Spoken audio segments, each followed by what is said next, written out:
Eu quero saber o que você espera, o que você pensa, qual a sua ambição para o domingo. Por volta dessa hora, 9h05 da noite, domingo, dia 2 de outubro de 2022. Como você almeja estar? Em qual estado de lucidez você almeja estar? Você pretende estar triste? Você pretende estar feliz? Você pretende estar em casa? Você pretende estar na rua? Você pretende estar com sua família? Você pretende estar sozinho? Você pretende estar comemorando? Você pretende estar no banheiro chorando? 9h05, 9h06, já virou. 9h06 da noite do dia 2 de outubro de 2022. Como você almeja estar? A gente sabe que a ambição é o primeiro passo para a concretização ou para a frustração. Você ambicionar algo, você querer algo, você sonhar com algo, você pega um caminho incontornável para duas alternativas, dois resultados. São as únicas alternativas possíveis. Você ter êxito ou você se frustrar. Claro, sempre tem o caminho do meio, não ser exatamente aquele objetivo atingido, mas também não foi exatamente uma frustração porque não fez nada, e normalmente é o que acontece. Normalmente o que acontece é um caminho intermediário entre a mais profunda frustração e a mais completa ambição realizada. Dia 2 de outubro de 2022, às 9h07 da noite. Como você pretende estar? Onde você pretende estar? De que forma estará o seu espírito, seu coração, seu âmago? Essa é a pergunta que nós devemos fazer. Nós, a partir dos números coletados pelas pesquisas essa semana, pelo IPEC, pela Datafolha, pelo Quest, pelo Poder Data, pelo IPESP, a gente observa um movimento que serão 9 dias de muita emoção. Uai, velho, não comecei a porra aqui.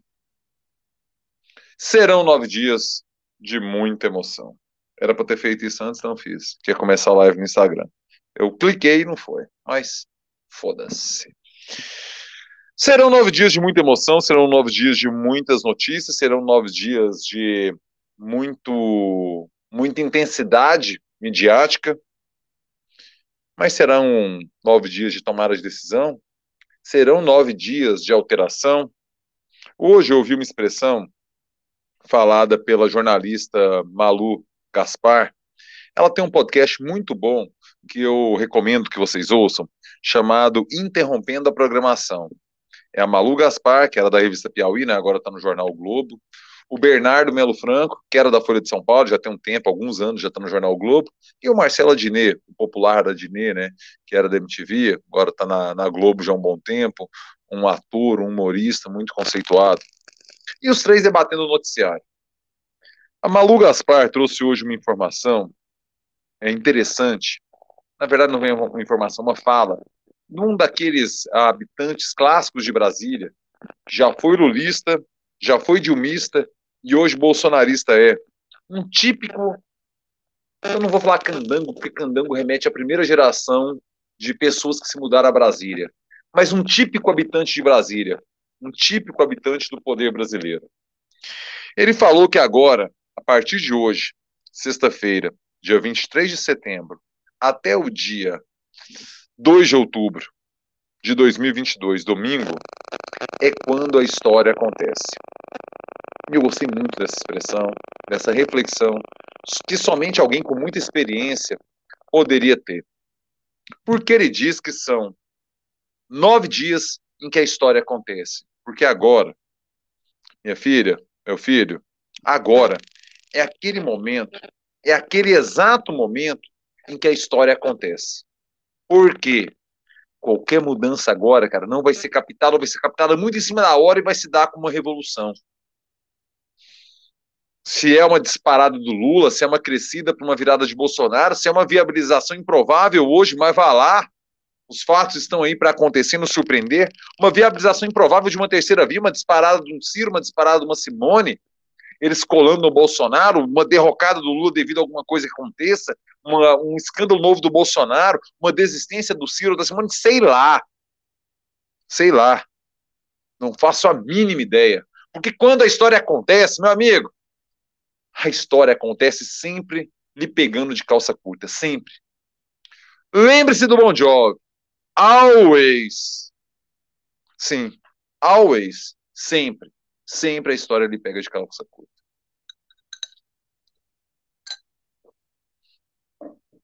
E, sinceramente, com muita franqueza para você, que me acompanha hoje na live nessa sexta-feira, eu não tenho o menor talento, vocação, vontade, nada, velho. Porque quando você não tem talento, que se confunde com vocação, e nem vontade, ou seja, você não vai se esforçar para, você não tem absolutamente nada perante aquilo. Eu não tenho absolutamente nada perante previsão de futuro. Velho, é um trem que eu não gosto de previsão de futuro. Não gosto. Eu tento, de uma forma talvez um tanto quanto ingênua, de uma forma talvez um tanto quanto estúpida, não me vincular muito aos assuntos místicos, aos assuntos da fé, aos assuntos que envolvem uma alma, um espírito, uma crença no não, naquilo que não se racionaliza.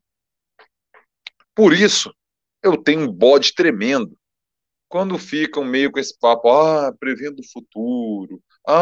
Guru nem tanto, porque eu sei que, na verdade, eu entendo como orientação, não tem a ver com espiritual, isso até me é lisonjeiro para mim.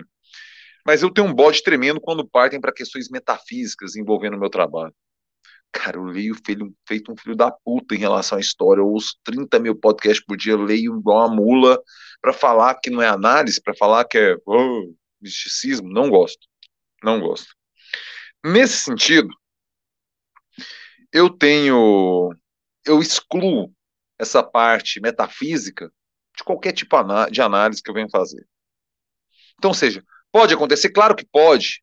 Eu não tenho capacidade, eu não tenho condições de prever o acaso. Eu já falei que eu discordo dos Titãs dessa música, né? O acaso vai me proteger. Eu não gosto. O acaso não te protege, o acaso lhe fode. Eu já falei isso outras vezes aqui na live. O acaso só lhe fode. Pode acontecer uma coisa? Pode.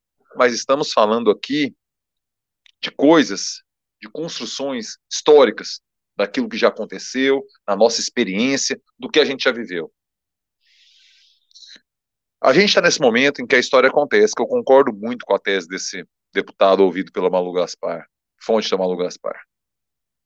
Tendo em vista que estamos no momento peculiar em que a história acontece, tendo em vista que, a partir de agora, qualquer vacilo é mortal. Deixa eu me contar uma história para vocês. Vocês sabem por que em 2006 tivemos segundo turno? 2006, vamos nos recordar. Já tínhamos tido a crise do mensalão, o Lula disputava a reeleição. Tudo encaminhado com muita certeza, com muita convicção para uma vitória em primeiro turno. Contra Geraldo Alckmin, hoje vice de Lula.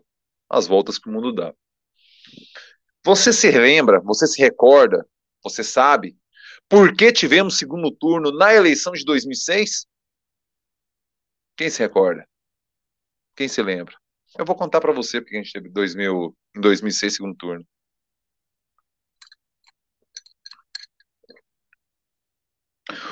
Lula com uma margem confortável, de frente perante Geraldo Alckmin. Os demais candidatos numa posição muito fragilizada.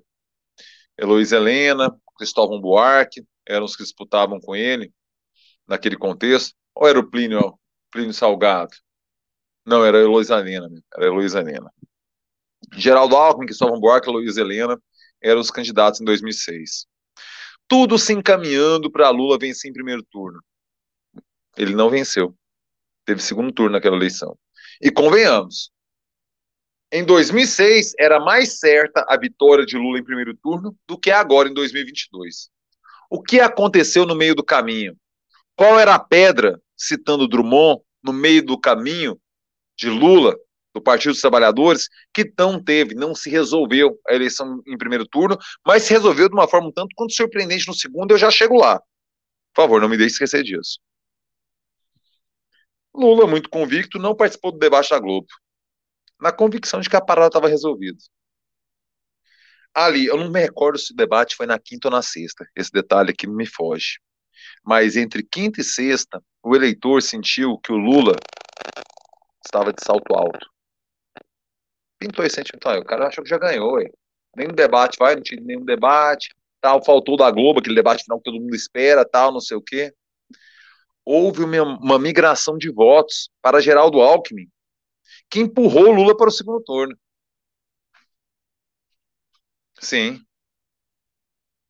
Teve segundo turno em 2006, por quê? Porque o Alckmin se fortaleceu com a ausência de Lula, com a percepção do eleitorado de que aquele tinha sido um ato arrogante, um ato de quem está de salto alto, entrando em campo de salto alto. Só que aí para você ver, né? O Lula calçou a sandália da humildade, foi no debate, voltou num modo mais povão, digamos assim. E o que aconteceu com o Geraldo Alckmin em 2006? Uma das coisas mais vexatórias que já aconteceu com um candidato em segundo turno. Geraldo Alckmin conseguiu ter menos votos no segundo turno do que teve no primeiro. Ou seja, um público que migrou para Geraldo Alckmin naquele momento, migrou de Lula para Geraldo Alckmin, viabilizando a existência de um segundo turno, durante este segundo turno, retornou ao seu seio original e elegeu Lula. Com Geraldo Alckmin tendo menos votos em segundo turno, uma disputa mano a mano, ou seja, uma possibilidade maior de ter voto, do que teve em primeiro turno, quando a coisa estava mais pulverizada. Naquele momento, em 2006, eu trabalhava na Interativa, eu me recordo de comentar que somente até então, no ano de 2006, depois eu não tenho esse dado, olha para você ver, estou puxando um dado da minha memória de 2006. Até aquele momento, somente numa disputa pela prefeitura, salvo engano, de Belo Horizonte, de BH, tínhamos vivido algo assim. Um candidato em segundo turno ter menos votos do que teve no primeiro. Vocês entenderam a conta. É ele com ele, a concorrência. Talvez de 2006 para cá, quantas e quantas eleições tivemos, talvez esse raro fenômeno tenha se repetido. Pode ser. Pode ser, pode ser. Mas você há de convir comigo que não é uma coisa fácil, não é uma coisa corriqueira, não é uma coisa usual. Nessa perspectiva, vá lá, acontece uma hecatombe, ou algo improvável, que não seja uma hecatombe, como foi em 2006, mas só para concluir só de 2006, para seguir, uma coisa importante. Naquele momento, em 2006, qual que foi a interpretação, qual foi a leitura dos analistas, dos cientistas políticos? O eleitor compreendeu o Lula arrogante e pediu debate, pediu baixa a bolinha. Você não é o bambambam, bam, bam, não, meu filho. Vai jogar bola mais um tempo aí. E depois voltou o voto para o Lula e tal. Essa foi a interpretação dos técnicos da época, dos cientistas, dos pesquisadores do momento. Saltemos de 2006 para 2022 agora. Qual a circunstância temos? Agora, um crescimento dentro da margem de erro de Lula. A boca do jacaré começa a abrir.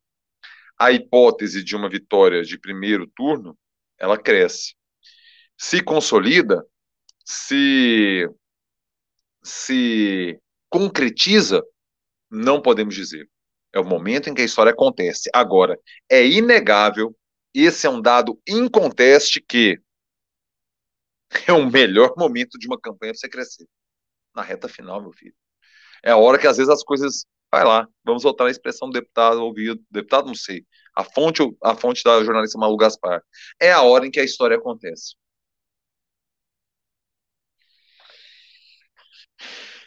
Aparentemente, todas as armas que o Bolsonaro tinha em mãos, ele já usou. Todas as cartas na mesa ele já colocou. Já colocou o zap, já colocou espadilha, já trucou com um trezinho na mão. Aparentemente, tudo que tinha para ser feito já foi feito. Nós temos mais 9 dias de campanha. Temos alguns eventos agora. Temos o debate do SBT, que aparentemente Lula não vai. Bolsonaro confirmou, mas, olha, Se da comunicação de Bolsonaro eu fosse, não sei se eu aconselharia aí. Só que, por outro lado, eu entendo também. Vá lá, deixa-me compreender a estratégia de comunicação de Bolsonaro. Vai fazer o que agora para evitar uma derrota? Bom, para usar uma expressão dele, jogando aí nas quatro linhas, é claro. Né? Não estou falando de golpe. Não estou falando de balbúrdia. Não estou falando de zona. Estou falando de alternativas eleitorais, porque eu só penso dentro da lei, né? Eu penso comunicação, penso estratégia política, é a minha formação, né, gente? É o que eu estudei para. Uma decisão difícil. Por quê? Eu vou explicar o porquê. Na ausência de Lula, Bolsonaro será o alvo preferencial dos candidatos que ali estão. Soraya, Tebet, Ciro. Quem mais participa? Ah, o Dávila, né, do Novo, e o padre, não sei o que lá, do PTB, que esse aí vai ser só escadinha pro Bolsonaro mesmo. Só levantar a bolinha.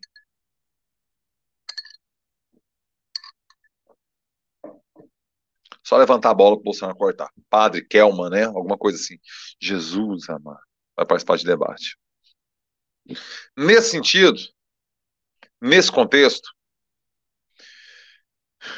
é um risco para a campanha de Lula, é um risco para a campanha de Bolsonaro, mas eu, sinceramente, eu não estou aqui para ficar em cima do muro. Estou aqui para te ofertar a complexidade dos fatos e falar o que eu faria se na pele de quem toma a decisão, naquela situação estivesse. Eu acho que para Bolsonaro, olha, vale ir, porque no momento de hoje ele perdeu a eleição. O 0-0 hoje, o empate, é do Lula, não é do Bolsonaro. Vocês entendem? O Bolsonaro tem que fazer gol, velho. O placar hoje, para dar uma metáfora futebolística, é 3-1 pro Lula, 3-1 pro Lula, e o Bolsonaro, e o jogo já está em 36, 38 de segundo tempo, ele tem que meter o time para frente. Por quê? Porque perdi de um, perdi de mil, né, brother? É, tem que ir. O Bolsonaro tem que ir. Na perspectiva da campanha do Bolsonaro, compreendo. Agora vamos inverter a perspectiva. Vamos pensar aqui na perspectiva de Lula. Você iria nessa nesse debate do SBT sábado? Olha, eu não iria. Por quê? Primeiro que tem uma parada física, né? A voz do Lula está debilitada. Percebe-se? Ele fala com dificuldade. Eu sou um profissional da voz. Eu sei o que é ter problemas com a voz. A voz do Lula não tá boa. O Lula já teve um câncer de garganta. Eu não sei quais as consequências para as pregas vocais. Eu não sei exatamente onde foi o tumor. Sei lá. Ele tem que zelar. E outra. Nada, nada, absolutamente nada recupera mais voz do que descanso. E aí, velho, na boa, todo respeito ao SBT. E claro, respeitando a própria chaga do Lula, se recordando da experiência de 2006, quando ele não foi e tomou um segundo turno na cabeça com Geraldo Alckmin. Eu guardaria a voz para ir no debate da Globo. É quinta ou sexta também, acho que é quinta-feira esse ano. Acho que sexta é governador, quinta presidente, sexta governador dos estados. Nesse sentido, meu velho, nesse sentido, minha filha, vale tomar umas porradas do SBT, até porque ele já falou com o Ratinho, no SBT ele já apareceu, vale tomar umas porradas nesse debate. Pode dar errado? Claro que pode, sempre pode. Se uma coisa que qualquer decisão que você tomar na sua vida, você não contar que pode dar errado, você está errado. Você está errado, porque sempre pode dar errado. Pode se revelar um erro, pode existir uma aliança entre Ciro, Bolsonaro, Tebet, Soraya, para só metralhar o Lula? Claro que pode. Mas a vida é risco. A partir do momento que você escolheu sair para a rua, a partir do momento que você escolheu ser candidato, a partir do momento que você escolheu ser candidato à presidência da República, meu amigo, Vicente Mateus, tá na chuva é para se queimar. Tá na chuva é para se queimar. Então, assim, rapaziada, tá na chuva, filhote.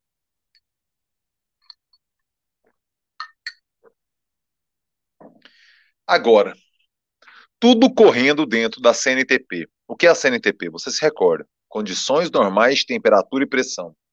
Tudo correndo dentro das condições normais de temperatura e pressão. Um ATM, 25 graus Celsius. O Lula vence a eleição. Você tem certeza, Pablo, que tudo vai correr dentro das condições normais de temperatura e pressão, CNTP, 25 graus Celsius, 1 ATM? Mas nem fudendo. Você acha o quê? Que eu faço bruxaria? Não é comigo, não. I don't practice Santeria, meu amigo. Eu sou igual a música do Sublime. I don't practice Santeria. Agora, eu preciso repetir para você. A tendência é sim de vitória de Lula. Assim, aliás, vitória de Lula, a tendência é hiper ultra majoritária. Somente algo muito excepcional. Em primeiro turno, ainda assim, a tendência é de vitória no Lula. Dá para cravar? Nem fudendo.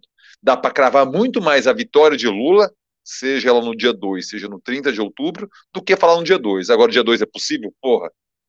As pesquisas da semana toda me dão muita tranquilidade para falar disso. Por quê? Porque observe a curva. A rejeição de Bolsonaro não baixa. Altíssima. 52%, salvo engano, puxando de memória da última Datafolha. Lula 39%. Segundo turno, primeiro turno, vitória em eleições, você precisa ter 50% dos votos mais um. Como é que você atinge isso? 52% das pessoas estão falando que não votam em você de forma alguma. Impossível. Jair Bolsonaro tem que diminuir a resistência, diminuir a rejeição. Existe um analista do dinheiro grosso lá dos Estados Unidos, desses fundos. Vixe, é gente que mexe com bilhão. É outro patamar de grana, assim, bilhão de dólar. E os caras, assim, eles entram no nível de detalhes do país, você não tem ideia, não, não? É porque lá no Rio tal, lá do noroeste da Índia, tá com uma seca muito brava, e isso aí tá prejudicando a produção de cobalto. Eu tô chutando as coisas, viu? Não lembro nada de cabeça. Os caras vão falando isso aqui com naturalidade, igual eu tô falando aqui, o cara vai falando isso. Não, e a crise do cobalto lá agora, por isso decidi investir no sul do Chile agora, porque lá o cobalto é não sei o que, é mais fácil e tal, não sei o que. Mas aí se o cobalto de lá ver, eu estou acompanhando a eleição no Gana. O cara vai falando uns negócios assim, você não acredita, velho. É um cara, velho. Ele acompanha a eleição na África do Sul, no Chile, na Austrália, na Tailândia. É um cara que, velho, eles acompanham o mundo, porque eles mexem com muita grana negócio. É uma rapaziada muito qualificada em relação à análise de contexto. Aí eu tava lendo um texto gringo, em inglês. Qual que é a opinião do cara em relação aos auxílios do Bolsonaro?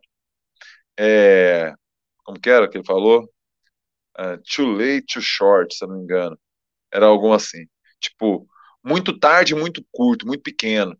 Too small, não me recordo exatamente a expressão.